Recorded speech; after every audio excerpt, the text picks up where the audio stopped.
Inilunsad ng Benguet Police Provincial Office ang Project Gulong ng Swerte.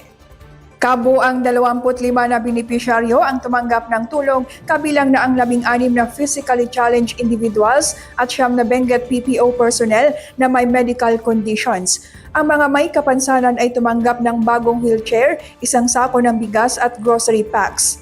Isa sa mga benepisyaryo na batang lalaki na may cerebral palsy ang nabigyan ng walker, school supplies at laruan. Samantala, ang mga Benguet PPO personnel ay tumanggap ng tig 10,000 pesos cash assistance mula sa Provincial Advisory Group for Police Transformation and Development na pinamumunuan ni Governor Melchor Diclas. Nakalayo na rin kami. 2,000 na rin na wheelchairs, Luzon, Visayas. Lalong dumadami rin yung mga sponsors. Kasi ang PNP naman, walang nakalaan para dyan. So, we depend on our sponsors, lalo na pag nakikita nila yung tinumay na community services natin. So, we are very thankful sa mga generous hearts na palaging sumusuporta sa gulong ng at mga ibang kapulisan pa.